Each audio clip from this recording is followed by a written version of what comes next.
Assalamualaikum warahmatullahi wabarakatuh. Sampurasun dulur-dulur sadaya, mugi rahayu sagung dumadi. Alhamdulillah, hari ini saya akan bersilaturahmi mengunjungi Sunan Gunung Jati, tepatnya di Jalan Alun-Alun Ciledug nomor 53, Kecamatan Gunung Jati, Kabupaten Cirebon, Jawa Barat. Sunan Gunung Jati lahir dengan nama Syarif Hidayatullah atau Said Al-Kamil. Lahir pada tahun 1448 Masehi di Kairo, Mesir, dan meninggal pada 19 September 1568 di Keraton Kesepuhan Cirebon. Dari pasangan Syarif Abdullah Umdatuddin bin Ali Nurul Alam dan Nyai Rara Santang, putri Sri Baduga Maharaja Prabu Siliwangi dari Kerajaan Pajajaran. Pasangan Sunan Gunung Jati adalah Nyai Pakungwati. Dari pernikahan tersebut dikaruniai 2 orang anak, 1 Maulana Hasanuddin, 2 Ratu Ulung Ayu. Sunan Gunung Jati sejak kecil sudah tampak kecerdasan dan ketekunan dalam menuntut ilmu. Karena kesungguhan menekuni ilmu agama, atas izin sang ibunda, Sunan Gunung Jati berangkat ke Mekah. Di Tanah Suci, Sunan Gunung Jati berguru kepada Syekh Tajuddin Al-Qurtubi. Beberapa waktu kemudian, Sunan Gunung Jati berangkat ke Mesir untuk belajar kepada Syekh Muhammad At-Tailah Al-Sajili, seorang ulama bermazhab Imam Syafi'i sekaligus mempelajari tasawuf tarekat Sajiliyah. Atas arahan dari Syekh At-Tailah, Sunan Gunung Jati kemudian pulang ke Nusantara untuk berguru kepada Syekh Maulana Ishaq di Pasai, Aceh. Selanjutnya, Sunan Gunung Jati mengembara ke Karawang, Kudus, hingga ke pesantren Ampel Denta, Surabaya untuk belajar kepada Sunan Ampel. Oleh Sunan Ampel, Sunan Gunung Jati diminta untuk berdakwah dan menyebarkan Islam di daerah Cirebon. Di Cirebon, Sunan Gunung Jati menjadi guru agama menggantikan Syekh Datuk Kahfi di Gunung Sembung.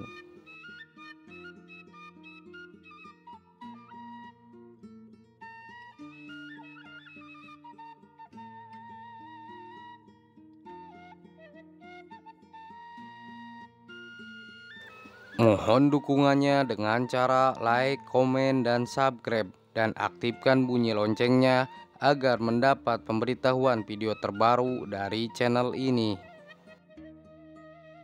Semasa berdakwah di Cirebon, Sunan Gunung Jati menikah dengan Nyai Pakungwati, putri Pangeran Cakrabuana atau Haji Abdullah Iman, penguasa Cirebon kala itu. Dalam buku Atlas Wali Songo terbitan 2016 yang ditulis oleh Agus Suntoyo, atas bantuan mertuanya yaitu Pangeran Cakrabuana, Sunan Gunung Jati mendirikan sebuah pondok pesantren dan mengajarkan Islam kepada penduduk sekitar. Oleh para santrinya, Sunan Gunung Jati dipanggil dengan gelar Maulana Jati atau Syekh Jati. Selain itu, karena berdakwah di daerah pegunungan, maka digelari sebagai Sunan Gunung Jati. Duduk di kekuasaan, dakwah Sunan Gunung Jati beriringan di jalur politik. Ajaran agama Islam berkembang pesat di Cirebon, Sunda Kelapa, Banten, dan banyak daerah di Jawa Barat. Untuk memperluas syiar Islam, Sunan Gunung Jati menikah dengan Nyai Ratu Kaung Anten, putri Bupati Kaung Anten, Banten. Salah seorang putranya yaitu Maulana Hasanuddin, yang kelak melanjutkan dakwah ayahnya sekaligus menjadi Sultan Banten. Cirebon juga menjalin hubungan dengan Tiongkok. Sunan Gunung Jati menikahi putri Kaisar Cina Honggi dari dinasti Ming yang bernama Ong Tien. Setelah menikah dengan Sunan Gunung Jati, Ong Tien berganti nama menjadi Nyimas Rara Sumanding. Pada tahun 1479, Pangeran Cakrabuana menyerahkan kekuasaan negeri Caruban kepada Sunan Gunung Jati. Kemudian Sunan Gunung Jati mendapat gelar Susuhun yang artinya orang yang dijunjung tinggi. Pada suatu waktu, Sunan Gunung Jati berkunjung ke Pajajaran untuk mengunjungi kakeknya, yaitu Prabu Siliwangi. Sang Prabu diajak masuk Islam kembali tetapi tidak mau. Meski Prabu Siliwangi tidak mau masuk Islam, tetapi Prabu Siliwangi tidak menghalangi cucunya untuk menyiarkan agama Islam di wilayah Pajajaran.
Sebagai anggota Wali Songo dalam berdakwah, Sunan Gunung Jati menerapkan berbagai metode dalam proses islamisasi di tanah Jawa. Adapun ragam metode dakwahnya yaitu menggunakan metode Mawijatul Hasanah wa Mujadalah Bilati hiya ahsan.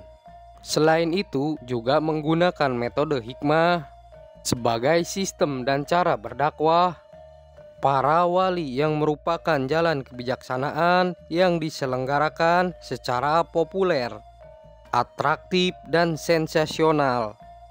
Cara ini para wali Songo gunakan dalam menghadapi masyarakat awam dengan cara yang amat bijaksana. Masyarakat awam itu para wali Songo hadapi secara massal, kadang-kadang terlihat sensasional, bahkan ganjil dan unik, sehingga menarik perhatian umum. Metode ketiga yaitu metode Tadaruj atau Tarbiyatul Ummah. Dipergunakan sebagai proses klasifikasi yang disesuaikan dengan tahap pendidikan umat, agar ajaran Islam dengan mudah dimengerti oleh umat dan akhirnya dijalankan oleh masyarakat secara merata. Metode ini diperhatikan setiap jenjang, tingkat, bakat, materi, dan kurikulumnya. Tradisi ini sampai sekarang masih tetap dipraktekkan di lingkungan pesantren.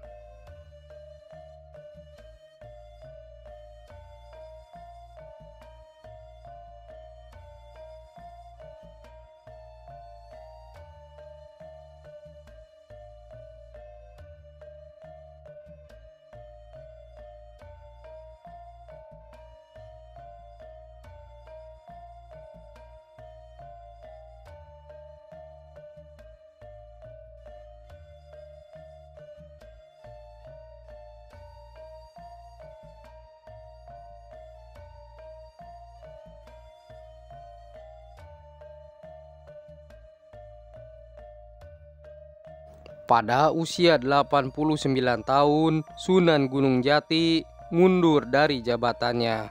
Kekuasaannya diserahkan kepada Pangeran Pasarean.